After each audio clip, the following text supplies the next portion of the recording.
Hey, wow, Philo. Happy Monday to you. Happy. Sijui kama ni Monday energy. Polaris alikuwa anajiangalia kidogo. Vile akamwambia kio ndio hiyo hapo. You can look at yourself. Look at yourself in the camera. You know kuna ile kitu anasemanga apparently the way you see yourself in the mirror is not how other people see you. Yes. What do you mean? It's a bit messed up. Apparently. Ati. You are better than I know myself. But which one is the real one? Is it the mirror or other people's? I think other people. No, the mirror. The mirror? Yeah. Why the mirror? Okay. Because you're seeing yourself. Okay. Other people are not seeing yourself.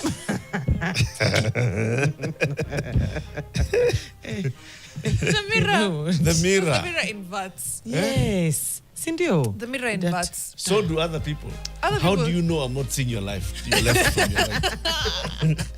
Unajuaje? Nikivaa t-shirt, unaisomanga tu, sasa inasoma tu hapo vile imeandikwa vizuri. Actually, that's true. Sija invert. So like, if I look at you, yes, I see you the way you see yourself. No. You don't see me the way I see myself, because I only see myself in mirrors. Yeah. Okay. So you see the real. So actually, your theory is right. So then other people know you better than you know yourself. Oh, that's so problematic. Wow. That is so problematic. It's a very big problem because no, imagine the way umeenda umejiangalia kwa kioo, you're just like, niko smart. You know, these are the features I love about myself. Kumbe ziko. No, well, people, I never understood this thing of, what's your good side? And people will often disagree with you on what your good side is. Theory. There's I feel like my good side changes depending on the day. Yeah. Oh, really? Yeah? Yeah. Yeah.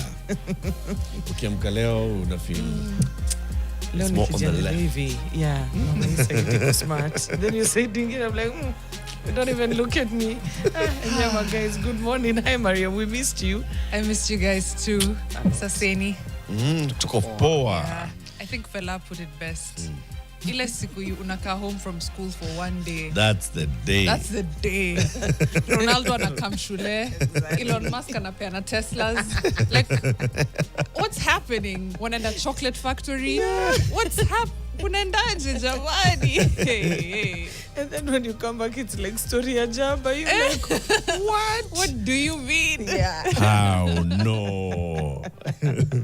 Oh, we really missed you on that side quest because it was a proper side quest. It looked like a proper side quest. But Savo looked beautiful. Yeah. I love the Ranger uniform. You know, I've just never fully clocked venye Rangers wova vizuri. Yeah. But I think seeing so many of them seeing on them set together. with you. Yeah. Sunday ka hit wanakaa Yeah. smart. wako smart sana. Wanafanya kazi fiti pia. Their uniforms are good. And the many young men and women, they are actually very passionate about their work. Yes. You know, they're there to do a job. And their attitude is just all about, it's a job I've got to do and I'm going to do it. You can imagine, just having the conversations with them on the side there. Savo is vast. West to east, it's hot and dry. And now you're posted there, let's say for 3 months per ton.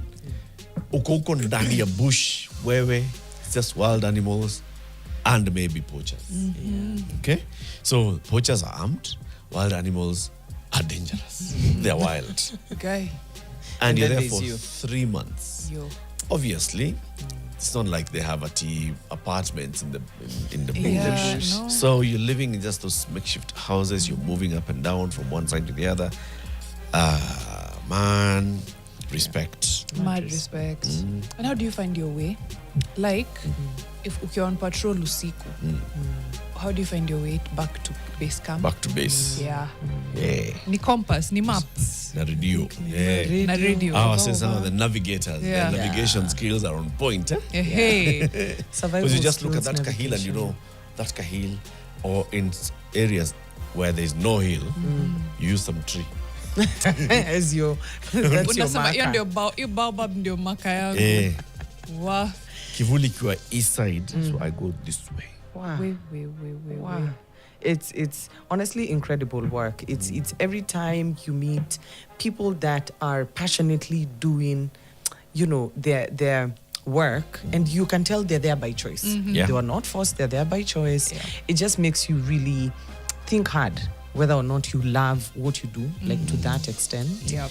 And to all the rangers, man, that we interacted with, big shout out to you guys. It is not easy. Even for the ladies, like you can imagine having to deal with all of that. Yep. And then now you still have the things that you have to deal with Yeah, on a yeah. monthly or daily basis as a lady. It's unapigana na pocha, unaangalia kama kuna nyoka, your period comes. guys, Deal. How many things can one deal with at the same time? Yeah. And there's one of the ladies, I think her name is Stacy. She's a ranger. And I told her, you know what? Yeah, given that I love animals so much, maybe I should consider being a ranger. And she was like, you know what? It's not enough. It's not enough that you love animals. And I'm like, okay. She's like, it's a lot more. It's going to demand and ask a lot from you. And it's the willingness to show up every day, knowing that you're dealing with animals that don't have your kind of instinct. And, that reality check was very important because we could also romanticize things and say, oh, yeah, I'm really good with animals. Not enough. It's not a cat. Exactly. It's not that cat. It's not that. It's a different cat. Yeah. It is. I don't Way. think I'd be a good ranger. Because Yeah? the delusion here is that all animals like me, I like them. Why would we possibly have beef? Why we fight? Yeah. How are we fighting? And I'm here to protect And you I'm here to- guys. yeah. Listen, guys, I'm here to protect you. Bas. I'm here for your good. I'm feeling vibe yangu. The energy isn't translating. You call them for a baraza. You're like, Mariam has called for a baraza of all the animals. You're like, guys, I really think you don't understand what I'm doing here. Mleteni mkubwa wenu. Niongee na yeye kama nyinyi mnielewi. Do you know what I'm going through? Yeah. Do you To keep know, you do you safe know what I'm going through? on a daily. Hey. Yeah, it was a fun one. I'm It was glad. fun. A belated Happy World Rangers Day to all the Rangers. Yeah. Sad to miss it, but I'm glad that I still got to watch and feel like niko na nyinyi kidogo. Yeah. You know? Yeah. They actually even asked about you. Did That's they? the thing. Yeah. Like, where's the other lady with Mariam? Oh. You're like, she anapumzika kidogo. Kidogo. Yeah. Ah. But did you rest? I did. Okay. I did. That was the point. The point was achieved. Okay. If you got it, we're happy. Yeah, a win is a win. A win is a win. A win is a win. A win is a win. We We have very many stories about about what happened thereafter. For example, going to Mzima Springs, Yeah. from an aerial, point. An aerial point of view. Wait. I mean, in Itango, humble Hata brag. sijasikia You know how you want to start tell a story, you're like, yeah. So we were a helicopter. Guys, kama mkona on either Instagram or TikTok, fixers walifanya Yeah. I'm not to made a reel. ni patrol ama ni is it the same thing as a game drive? A Yeah. game fly. Yeah, it's a game fly. Yeah, Oh, walienda way. game fly. Where? Yeah. Hey, That was so much fun. And so your message, I'm like, oh. The minute I saw in the chopper, I texted Falaris, nataka ujue hata sijasikia vibaya. Oh, but it looked amazing. Is it better seeing them from above? Oh, it's nothing. Beats Or is the it experience, different? For sure, it's very different. It's different. It has its own difference, I think. Seeing them from above, the fact that you just know that you're flying over Yeah. is one thing. I think also being on the ground, is a different thing. So, for instance, flying over Mzima Springs and just seeing the expanse of the springs from above is good. But I also think just getting down there so that you can see the water actually coming out of a rock. And it's a lot of water. It's like a river flowing out of a rock. Yeah. And knowing that the people of Mombasa, millions of people actually depend on this water. That is so many kilometers from Mombasa. It's far. And then you're like, okay, it's far. I think both experiences have their side. They do. Okay. It's getting to see rhinos. We saw 3 of the big 5: elephant, buffalo, rhino, Okay. and then the other smaller animals like your gazelles, your antelopes. But it was such a cool experience. Did you see that just tortoise? There was one. Yeah, from up there. Oh, Leona, from up there for sure. Copilot hapa. So many things. Unajua ukiwa umeketi mbele. Tunaweza ona You can see mzee the bird Kobe. Be for real. Of Unless it's a giant. Sure. I was But like, you know how good what is your was eyesight? so crazy Yeah. was seeing the speed at which those big animals ran at, the speed of the rhino, the speed of the elephant, and also just getting to understand why it is they run when they hear the sound of the choppers is because they're darted from up. So they're like, oh yeah, these guys could be coming here to dart us. So they're hiding under the Oh trees. my gosh, it's a trauma response. It is. It's a trauma response. I almost cried. Guy. Oi. I almost cried. So now they know chopper equals Yeah. Yeah, and you can see like the elephants running with their little babies under the trees, and you see the size of an elephant trying to hide under a tree, guys. It's insane. Guy. Oh, I wanted to hug all of them. Oh, and tell them, just be like, guys, it's okay. I'm not here to We're dart you. not here for We're that. not here for that. Oh yeah. But good experience. Hey, I'm what an adventure, guys. Hiya. You know, I'm thinking about these two many side quests that we go on. Yeah. And sometimes I think we treat the way we plan things like a side quest. Vile tunasemanga, oh, tuko na Vision 2030. Oh, tuko na this. It's like a side quest. It's like, were you really being for real?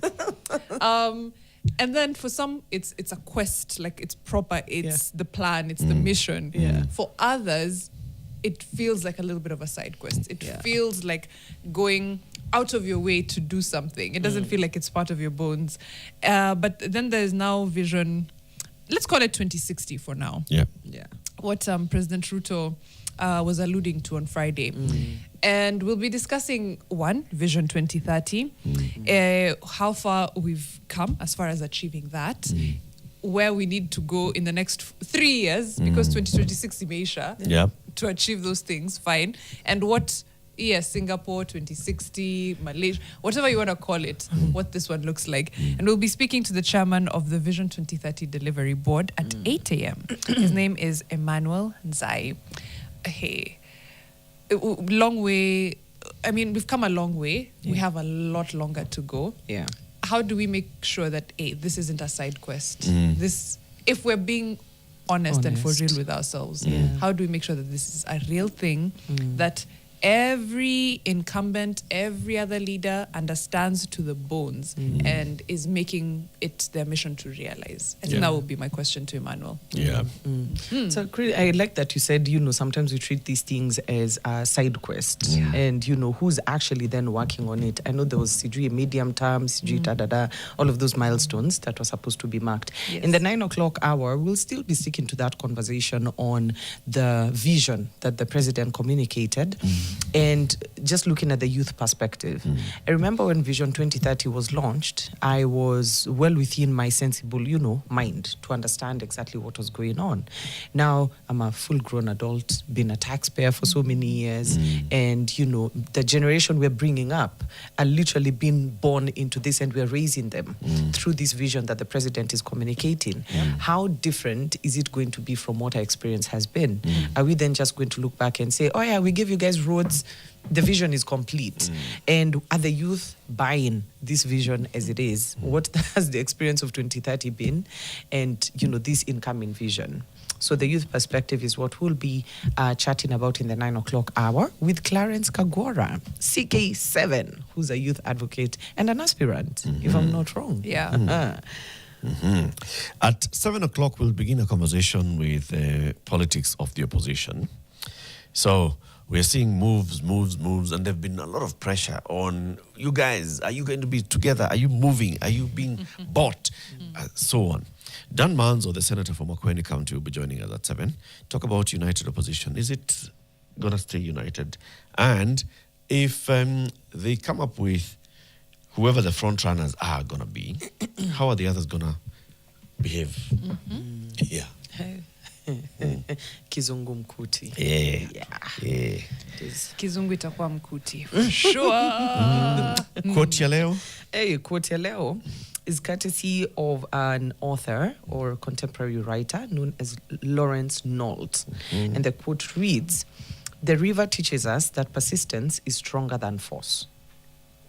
Ooh. Persistence is stronger than force. Yes. Nice. I quite like that. Yeah. Nice. Wow. Like it. Rivers will literally chart a path through whatever, through rocks, through trees, through whatever. Whatever it is. And it's not atitakuja mara moja pa. Just da. Persistence. Yeah. It will come chu hapo kando kidogo, it widens, becomes a bit wider. Before you know it, there's a whole river. Yeah. Yeah. It's I like a good way that. to start the week. It is. Jeez. It's a good reminder. Yeah. Tunaingia magazetini sasa. Yes. I'm happy Mariam is back to sing Taifa Leo because why? How are the vocals? How are they? Did you need a little lubrication? Uko like, Acha sana nikwambie, day one Eric did it. It's like things went a little mlama. Day two mimi nikakuja pale nikasema tujaribu leo. Did it not go mlama? It did. So I'm happy you're back. Happy to be back. Haya. Tuingia magazetini. Kama kawaida tunaanza na Taifa Leo Kwa habari na makala moto moto. Ni harmonization to You make a song. Good. Unaongeza nini? Unapatia kala. Kala. Haya. Sifuna kusajili Linda Mwananchi. All right, things are getting official. Viongozi wa kundi hilo walisisitiza senator huyo wa Nairobi ndiye mgombea wao wa urais. Aya, senator wa Nairobi Edwin Sifuna ameanza mchakato wa kusajili Linda Mwananchi kwa chama cha kisiasa atakachotumia kuwania urais mnamo 2027. Viongozi wa mrengo wa Linda Mwananchi ambao ni mrengo wa waasi ndani ya ODM walisema wamepanga kukutana na afisi ya msajili wa vyama vya kisiasa leo, that's the ORPP, ili kuendeleza mchakato wa kusajiliwa kwa chama hicho. Now, when we say hii ndio chama atatumia kuwania urais mnamo 2027, officially amesema anawania urais. Bado. Alikataa kusema hivyo right direct. Lakini sasa unajua labda alisema sasa nitasemaje na hata hakuna mtu ameniadhinisha. Hakuna chama, hakuna NDC, hakuna nini. Surely. Let me go through the proper procedure. Nataka hataki aseme. Anataka watu waseme. Watu waseme. Sawa. Like I do what the people have told me. Okay. Let the people I'm just decide. but a vessel of the people. Aya, Raila Jr. alenga ufuasi wa babake. Azimia kunufaika kwa ushawishi wa babake Raila Odinga, huku akidaiwa kutaka kuwania kiti cha ubunge Embakasi Kusini, Embakasi South. Okay. Cheruyot hapa nuku kutoka kwake, ngo hutapata kura bondeni. Anaambia nani? Rigathi Gachagua. Kiongozi wa wengi pale Senate akaribisha Gachagua Rift Valley, ila amwambia umati mkubwa si kura na si hakikisho la kura. Okay. Well, enjoy your numbers. Angalia tu watu. But that means nothing. Ruto ambia Kindiki asihofie ODM. Viongozi wa chama cha ODM wametishia kutoa kiti cha naibu rais 2027. Hey. Okay. Usiogope, si mimi nakushow. Mimi nakushow. Hao watu. Usijali. Tutadili nao hapo mbele. Mrima. Anyway. Upinzani wachumbia Jumwa wamtakia Bi Aisha awasaidie kumngoa Ruto kitini 2027. Tulikuwa tunadiscuss na Kevo Saitu mbona wanatongoza Aisha? Nani anafaa kuwa kitongoza mwingine hapa? Who should be the one carrying the other one? That's a good question. Kevo si ndio? Yeah. Starlets wana kibarua wa AFCON. Watapambana na Algeria na Morocco leo, not both of them. Hey, let me see what that means. Leo ni Algeria. Alafu leo usiku. Okay. How did the game with Senegal go? Si na Morocco. Watapambana na Algeria. Huko Morocco leo. Okay, cool. Okay. That makes a lot more sense. Tuangalie hapa Sifuna anasajili chama hii la Linda Mwananchi, ukurasa wa pili wa Taifa Leo. Senator wa Nairobi Edwin Sifuna ameanza mchakato wa kusajili Linda Mwananchi kwa chama cha kisiasa atakachotumia kuwania urais 2027. Washirika wa Bwana Sifuna wamethibitisha kuwa tayari wameweka mikakati mbadala iwapo juhudi hizo zitakumbana na vikwazo vya kisheria au kisiasa. Viongozi wa mrengo wa Linda Mwananchi, ambao ni mrengo wa waasi ndani ya ODM, walisema wamepanga kukutana na msajili wa ORPP ili kuendeleza mchakato wa kusajiliwa. Baadhi yao walidai kuwa tayari wamehifadhi jina hilo, ingawa haikubainika iwapo ilidhinishwa kama lilivyo au kufanywa marekebisho. Hatua ya sasa inafuatia ombi la awali kusajili Linda Mwananchi Party of Kenya kukataliwa na msajili wa vyama vya kisiasa John Cox Lorinoko. Katika barua yake kwa Charles Wanyonyi aliyewasilisha ombi hilo, msajili alisema jina hilo linafanana na kauli mbiu nyingine zilizohifadhiwa ikiwemo Linda Mkenya na Boresha Kenya. Hivyo haliwezi kuidhinishwa kwa mujibu wa sheria ya vyama vya kisiasa. Now, I don't know how our laws and as far as party registrations have changed over the years, but by the time people were calling one Ford Kenya, another one Ford Asili, you tell me you can't have Linda Mwananchi and Boresha Kenya and Linda Kenya and Linda Mwananchi wa Kenya. Just add something. Add anything to make it different. Yeah. Okay. Haya. Na Senator wa Vihiga Godfrey Osotsi alisema hakuna mtu anaweza kuwazuia kusajili chama hicho kwa jina la Linda Mwananchi kwa kuwa tayari limejulikana kitaifa kama utambulisho wa mrengo wao. Nukuu, Linda Mwananchi ndilo jina ambalo wananchi wanalitambua atakayetuzuia. Huyo ni Bwana Osotsi. Haya, mbunge wa Suba Kusini Karoli Omondi kundi hilo katika baraza la Azimio, Bwana Osotsi alisema kipaumbele chao kwa sasa ni kusajili chama. Okay, and so on and so forth. I mean, it makes sense that they register this as a party. Now, if the ORPP, if the Registrar of Political Parties is not willing to have a party called Linda Mwananchi, when there is a Linda Mkenya, sorry, and a Boresha Kenya, what next? Then they get another name. But tunasikia Osotsi akisema no one can stop us. You can name whatever name you want, but officially it will be something different. Although I don't actually see why Linda Mkenya would be so confusing with Linda Mwananchi. I really agree. It would be confusing. I don't see how it would be confusing. Linda Mkenya, Linda Mwananchi. Haya. Linda wote. Linda what? Linda wote. Ama it's the Linda that's the problem. God Mwananchi, tuite yo. Mwananchi God. That sounds like kama wote. Yeah, it sounds like a spray ya nini mosquitoes or kitu kama hiyo sijui. Mwananchi God. Haya. Tuangalia mambo ya running mate. Ukurasa wa 3. Oparanya apiku Joho na Wanga kuwa mgombeaji mwenza wa Ruto 2027. This is as Kindiki anaambiwa usihofie ODM. They're happening in tandem, okay? Waziri wa vyama vya ushirika Wycliffe Oparanya ameibuka chagua bora ODM kwa wadhifa wa mgombea mwenza wa urais kuelekea 2027 baada ya miezi kadhaa ya mashauriano na kampeni za ndani ya chama.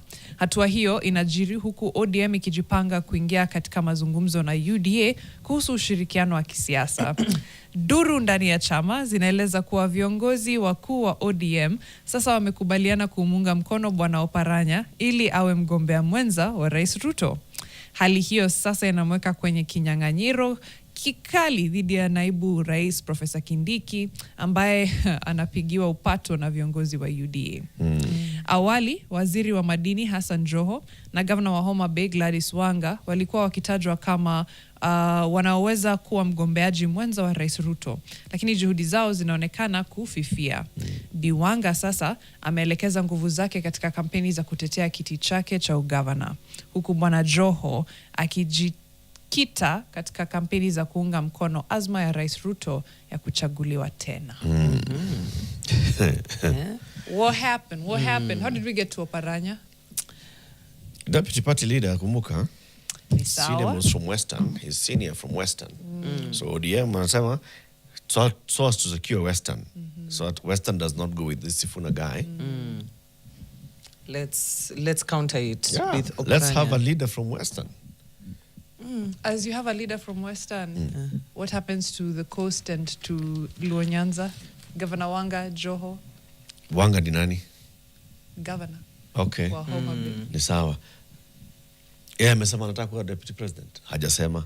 Joho amesema. So let's talk about Joho. Okay. Wanga hana hiyo ambition. Wacha kumwekelea ambition ambayo hana. Mimi nimemwekelea. Wewe ndio unamwekelea. Amesema anataka kuwa deputy president. Labda uko. Niseme nisiseme. It's like, you know, I don't want to ruffle feathers. Yeah. It's like, even me. Ama anangoja kuteuliwa. Anangojea Nomination. Kitu. Closed mouths don't get fed. That's true. Haya. That is true. Oprania is out there. He misstated his position. Yeah, amesema yeye mali anataka. So, now, to people like Governor Wanga specifically, if there's nothing in it for you, as far as like kuwa deputy president, sasa unadu.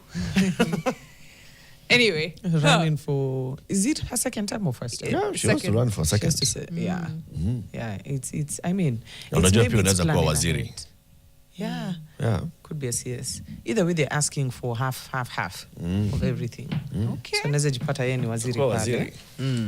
Aya, tatupa vitaifa. Aya, tumwangalie bitaifa.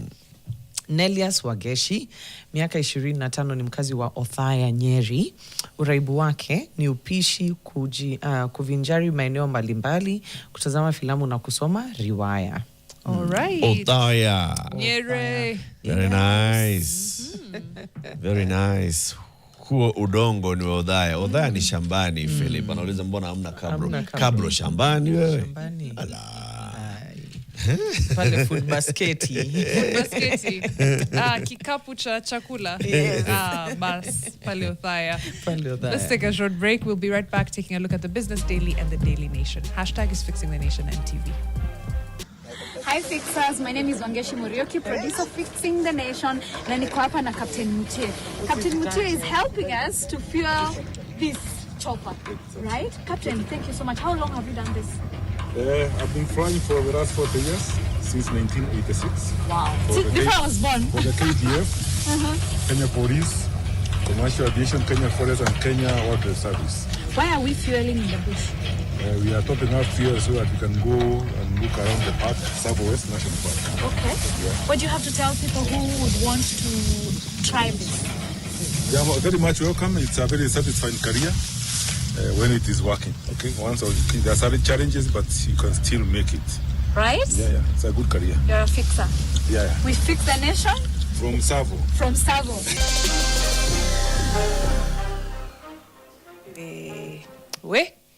Thank you so much, Wangeshi and Captain Mutei, for that wonderful What's Up Nation video.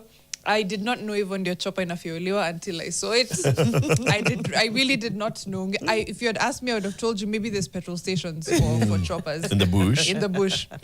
Wow, I did not know that's how it's done. It was mind-blowing.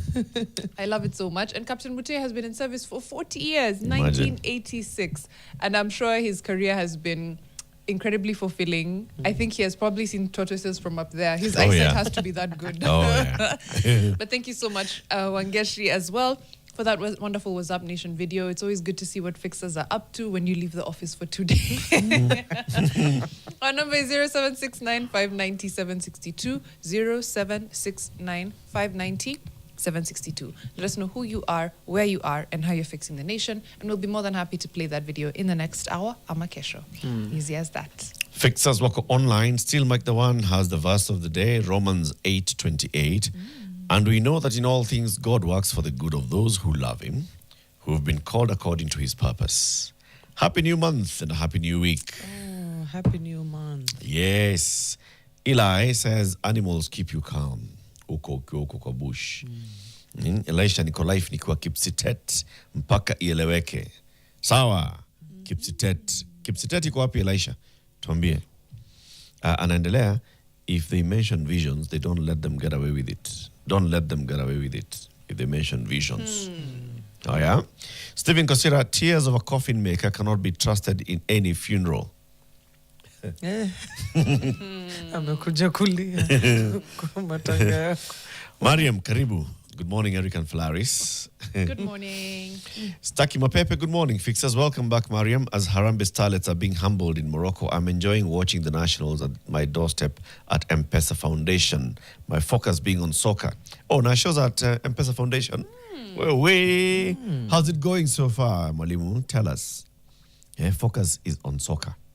Collins Kimtai says, this thing called freedom of expression, one tends to use it wrongly, spitting obnoxiously. Which one are you referring to, Collins? Hebu tuambie. Yeah. Brigadier Minor, come 2027 in the United Opposition, there'll be a Birikicho game. And Kalonzo might end up being the kid who always missed until everyone retired from the game. Hi. Steve Okech. Brikicho. Banture. Aya, Steve Okech, sharp boy Kalonzo ashajiekea price tag ya 1B. Where did he get that? I wonder. Surely. Curious what the Kikombe has to say about that. 1 billion. Kama nataka kuninunua. Opio Polycarp, Felaris, give us a perfect meme. Hiyo Opio bado anaitumia. Bado anaitumia. Wa. Barabara wii. Collins Kimtai anatuambia Kipsidet is in Kericho. Kipsidet. Joyrush, Sifuna must fix this nation. Calvins, the United Opposition should understand that it's Wakenya for Wakenya, nothing else. Hey. Watu wamesema ni Wakenya for Wakenya. Hiyo ni hashtag. Yeah. Still Mike the one anauliza na Don Sabo alienda wapi? Don Sabo, where are you? Very good question. We want to see today's language. In Malawi. Word in Malawi. What we say. Chichewa. Haya, tuingie Business Daily. Pale Business Daily. Dominance of Big Five Nairobi Securities Exchange stock cut to 62%. Small and medium-sized stocks have cut the dominance of the 5 largest firms at the NSE amid a rally in share price and fresh listings from KPC and Family Bank. These are Safaricom, Equity Group, KCB Group, EABL, and Cooperative Bank of Kenya now account for 62% of the 3.9 trillion investor wealth at the NSE. Down from 66%. It's let me ask you guys, this is a good thing because it's good distribution of performance at the NSE, right? It can't just, It I can't still just be think those 6. 5 companies having 62% of like investor wealth. Still massive, but we're making progress. It should be as liberal a market as possible. Correct. Yeah, have more companies. Now they're saying such companies such as Stanbic Holdings, DTB, INM, ABSA, and Kenya Power are clawing back market share following a surge in their share prices. Those are all banks, though. Yeah, and well, Kenya Power. And Kenya Power. I look forward to the day we'll have like more companies. Yeah, like listed from another sector. A sector. This is just a financial services sector. Equity, KCB, Cooperative Bank, Stanbic, DTB, INM, ABSA. It's too Kenya heavy. Pipeline haiko hapo. And KPC, that just came on. But it hasn't, anyway, just give it some time. Give it some time. There's a table that's on page 2 there. Just continuing on that story on basically the top counters, and KPC appears there, but only from July. Yeah, because as well as Family Bank just coming in. Yeah. So it's again. All right, ticker headlines. KRA plans a shift to a blockchain-powered trade platform to speed up cargo movement by replacing cumbersome paperwork with instant digital records. It's about time. Page 7, local individual investors bought additional 9.72 million shares of KCB Group with a current market value of 836 million in the 3 months to June 2026, lifting their stake in the company to 24.73%. Then the central... Individual investors? Yes. Wow. They've bought up an additional 9 million shares. Yes. Wow. Okay. Lifting the stake to 24. That's a quarter. Yeah. Good. Okay. Really good. On page 14, Central Bank of Kenya is seeking 150 billion from 3 reopened infrastructure bonds that will make it easier to repay heavy T-bills that are maturing from mid this month amid a cash crunch. That's covered on page 14. Maybe you can just look at it a little bit. Yeah. CBK targets 150 billion from reopened infrastructure bonds. From 3 infrastructure bonds that will make it easier to repay heavy T-bills that are maturing from mid this month. The state is facing pressure to repay 197.7 billion in 91-day T-bills over the next 3 months after a heavy uptake of debt on the short-term security since mid-May. Now, infrastructure bonds tend to be popular with investors due to their tax-free status, making them a useful tool for the Treasury when it's looking to raise large sums from the domestic market. The large target would also help the CBK in its search for billions in new debt as it races to fill the government's domestic borrowing target of 987 billion for this financial year. Heavy foreign and domestic interest payments strained public coffers, forcing delayed disbursements to local authorities and payments to contractors. Okay. Was this the same T-bill that was oversubscribed just a few months ago? Yes. I think it is. It is. No, Yes. the chickens have come home to roost. They've come home to roost. Way. And that's such a short term because 90 days is just like a maturity of 3 months. this. It's very, very quick. Okay. Interesting. All right. The person in the news today that's on page 3 is Bellegarde Keane. And who's Bellegarde Keane? This is a new guy who's bought Nini. Dr. Bellegarde Keane. He was the dealmaker behind Kenya's biggest IPO. Yeah. Oh, KPC. KPC pipeline. And now they have, is it the one for Rock? That have bought Nabo Capital. Aha, yes, you're right, actually. Investments. Yep. Yeah. Same guys. Yep. Same chap. All right. And on the intelligence section, we have Karo Musioka talking to us about unofficial investors in Kenyan farms. The greatest threat isn't drought or pests, but the creatures and people who believe every flourishing field is fair game. Anasemaje Karo sasa? Watu wasilime. Hiyo ni mambo ya kilimo. What's her beef? What is it? No, ni watu wanataka kununua every piece of arable land in Kenya for commercial purposes. For commercial purposes. Yeah. Bas. Economic principle has been completely inverted. Yeah. Every piece of Kenya is now 50 by 100. Yeah. Ndio hiyo sasa. 50 by 100. Just ka 50 by 100. quick. Na hapa story ya mwisho is on KCB wins fight to auction Saiton Hotel in 425 million rao. Yes. Okay. Saiton had tried to block it. Justice Freedom Mugambi says they have no legal standing to block the bank from auctioning the property. This property had also been required a caveat by the official receiver of the government, who is acting on behalf of now 4,000 investors who are owed by one of the other arms of Saiton. Okay. So KCB now is going for this to recover their 425 million shilling loan.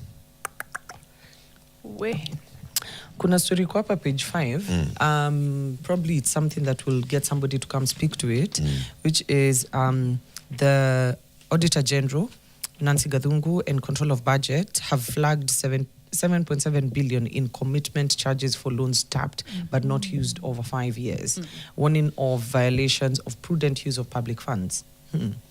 The Auditor General said the commitment fees related to unused loans tapped between 2020 and 2024-25 financial years for financial capital projects. Wow. So it's a commitment fee is a payment charged by a lender to a borrower to compensate the lender for keeping the credit line open. The fee also secures the lender's promise to provide credit on the agreed terms at specific dates, regardless of the conditions of the financial markets. So we're paying this, and then we don't go back for the loan. We pay a commitment fee that says I have committed to taking this loan, and then we don't take the loan. Yeah. Nikuweka gari hapo, engine running. Wow. Just in case you want to leave. Just in case. Just you in know case that we- credit line is open. You don't have to go through the procedure of applying for the loan. Anyway. Just shows that you guys had not dotted all your knees on this side. So you're not ready to actually take a loan, but you have paid to keep the. Ile siku No. utakuwa ready, Hey. utakujia pesa. Lili. Even as we fight corruption and all the many ways we lose a lot of money on a daily basis, easy commitment fees, penalties, legal fees, ridiculous interest rates. We need to have a conversation about those as well. Yeah. Corruption is the obvious big leakage, but we are losing so much to those. Wow. That's also corruption. I mean, let's not look at it Yeah. like it's outside corruption. Thank you. Ask It is. yourself, what's the motivation? It's not always because people are just incompetent. Yeah, they did this without realizing it could cost them. Yeah. Sometimes they actually, Yeah. we have very, very intelligent people in this country. Yeah. They think ahead. True. Put this thing open. It's money that comes in. No one will ask a question about it. Yeah. By the time they're asking, it's billions that are gone. 7.7 B. That's Yeah. a lot of money. It's a lot of money. It's a lot of money. The front page of the Daily Nation today is also talking about a lot of money. The Kikombe. How much is 3.5 billion shillings per day? That is the headline. 3.5 billion shillings a day borrowing spree. President Ruto's government has borrowed 416 billion shillings from foreign markets in 4 months this year, translating to 104 billion every month. That is from foreign markets, which is the lower end of our borrowing. The loans taken out between January and April 30th deepen a raging financial crisis, with public debt rising to 13 trillion shillings. So we look at February. International Development Association funds to address regional disparities in learning outcomes, 29 billion shillings. From the African Development Fund, promote equitable access to quality higher education, training and research, we borrowed 9 billion shillings. From an international sovereign bond that was issued, funding earmarked for budgetary support, 290 billion shillings. All that is February, between 6th and 26th. 20 days. Yeah. Okay? You could say that the AFDB, African Development, AFDB one, looking at its training, education, and it could be lower priced. The sovereign bond, of course, is not lower priced. Yeah. It's a market price. March, we had, from March 17th, again, International Development Association, we took some 3.9 billion shillings pesa kidogo for climate resilience actions. Okay. And then, at the end of March 31st, we went to SMBC Bank International and took some 20.33 billion shillings pocket change for funding general budget support. Okay. General budget support. Yeah, remember, we also took some 290 billion shillings in Feb for budgetary support. All right? Okay. This is a month later. Okay. April, we went to the International Development Association again and took 45.34 billion shillings to expand access to affordable housing finance. Okay. What is that? Then, April 22nd, same day, we went to the IBRD Bank and took some 16.2 billion shillings, money to expand access to affordable housing finance. So we took basically 45 plus 16 on that same day to expand access to affordable housing finance. 61 billion. Yeah. 61. Yeah. That story is on pages 4 and 5, looking at how much we have borrowed. And there is audit flagging 8 billion shilling fees for unused loans. The same story that we've looked on the Business Daily. Business Daily. If you look at what we are borrowing and how we are spending, swali linakuja hapo. Swali kubwa sana. And what Enter is- Linda Mwananchi party plan. Oh, Sorry. just before you go there, what is expanding access to money to expand access to affordable housing finance? What does that mean? I don't know what it means. It could be just summarized way of saying very many things. Yeah. I don't know what they meant, and I don't know how the money then is used. Is it used to come to commercial banks so that commercial banks are able to extend mortgages? Is it a concessionary loan? I mean, at what interest? Because again, on some instances, you could look at that and say, government has gone to take money from, let's say, IDA at 1% over 20 years. Yeah. That money is then given to commercial banks in this country. Yeah. Give people money for mortgage. Yeah. All right? So you can say that it's government that is then taking and then on lending to private sector, which on lends to then borrowers. yeah. You know, something like that. But I don't know We what don't it know for means. sure. I don't know what it means. So actually just looking it up, it says the goal of such a thing is to make housing finance more accessible and affordable, especially for people who'd otherwise struggle to qualify or repay a home loan. So in this case, government borrows, just like you've explained, to make mortgages more available, low interest loans for homeowners, and financing for banks or SACCOs, so they can lend for affordable housing. Yeah. And give credit guarantees that reduce the risk of lending to low and middle income households. So actually then the question then has to be how it translates. And How it trickles comes all down. the way. Yeah. There's something called KMRC, Kenya Mortgage Refinancing Company, which is the money that, the institution that takes this money. Its owned shareholding is banks, the government, and people like Sh3.5 and such. So they have money, then they lend to commercial banks at 5%. And then commercial banks are supposed to lend at between 5 and 10 sub 10%. Okay. Yeah. So when you go and take a KMRC loan, it's a sub 10% loan. It's coming from such kind of Okay. deals. Okay. So page 7 has the Linda Mwananchi party, like we looked at on Taifa Leo. And then there's page 10, doctor's killers used her stolen car to lay an ambush. This is, that story of the doctor who was killed. And this, as it's unraveling, there's so much drama on this story. Yeah. So much drama. Like, what on earth is going on in that particular story? But let it unfold. Those are the ones who say it's a sit back and watch. And I hope that our Thursday murder tips is going to actually give us the story nicely. Yes. Nicely after it has Ikivana. President Ruto is defending his proposed Vision 2060, urging Kenyans to participate in the discussion because the country's development belongs to all citizens. The president was where was he? He was in Nandi over the weekend. He was in Wasingishu, rather, in Moiben, Wasingishu, where he talked about should not be political or anything. So we're going to hear the president speaking, his CS for Interior, Kipchumba Murkomen, the senator for Wasingishu, Jackson Mandago. But then also, we'll be having a second story where the critics of the government, like Rigathi Gachagua, who have come to talk about this particular vision. Let's start with the president and his lieutenant when he was speaking in Moiben. Leo ukienda kila sehemu ya Kenya, utakuta mtu katika kijiji anasema nimelipiwa na SHA. Walimu tumewaajiri 1,100 na wengine 20,000 tunawaajiri mwaka huu. Kila mtu mwenye ako na idea, kila mtu mwenye ako na maono, kila mtu mwenye ako na mpango, tukutane. So that a good plan gives way to a better plan.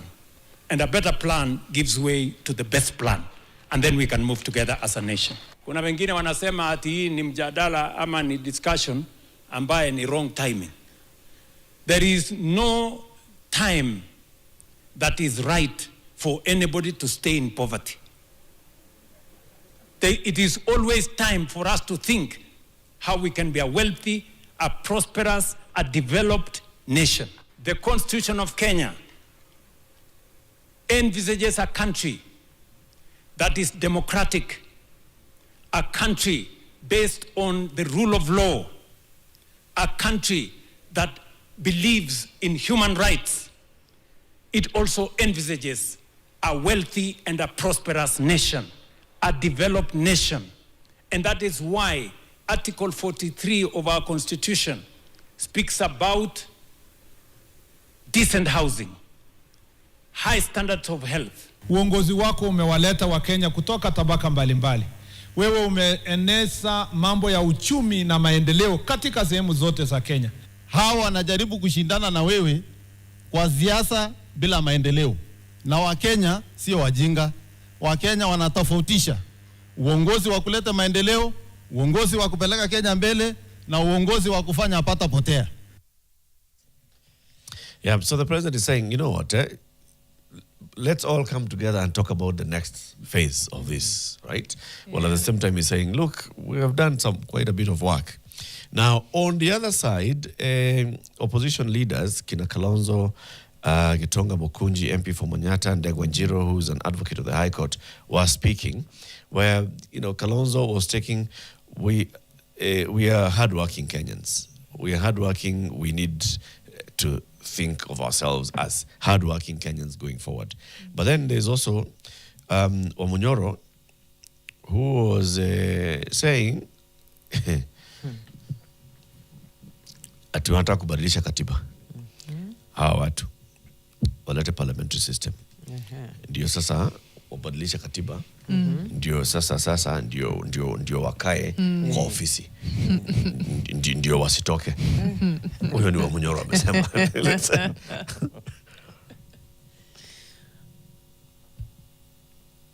Working smart. We don't have kujitokeza kwa gari kila wakati. Unajitokeza kwa gari ndio onekane you are there doing something. There's chapter 6 of our constitution on integrity, national integrity and cohesion and all of that. Wao, kuanzia na Junet Mohammed, should be cited as persons never able, they will never be allowed again to hold public office. Kuna watu wanasema tugawanye mlima. Sisi tumesema hatugawanye mlima. What we are going to do is even bring almost all Kenyans together. It is enough to have good laws. It is enough to have good constitution. But it is more important to look at the character of the man contesting for presidency. It is not every person who can be the president, and that has been proved beyond any reasonable doubt. Sisi watu ya Kenya hatutaki vision, tunataka vitendo. Mambo ya doto hatutaki. Mtu akitaka kuota ataota kwake. Hapa Nyandarua aliahidi barabara mingi sana. Hii ya kutoka Murungaru kwenda Tarasha pale kwa Kimathi, bibi ya Kimathi, barabara zote zimesimama. Kuna barabara amejenga. What you need to do, Bwana President, is to make sure that this country lives in accordance with Constitution 2010. The whole of the African continent has talked about Vision 2063. Now that is not Kenya.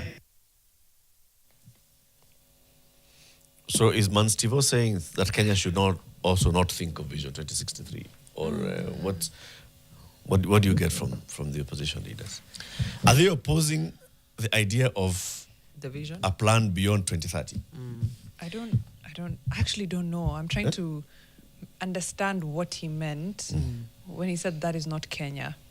Maybe nitasikiza to the full utterances. Yeah, I think the thing they've been, saying very clearly is that to a Kenyan who doesn't know where his next meal is going to come from, selling to them this vision is not something that we should be talking about now, and really poking holes at it.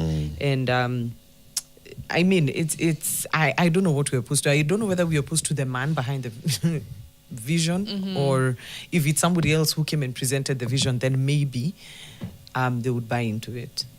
And the man shouldn't matter if the vision is a 30-year vision. Correct.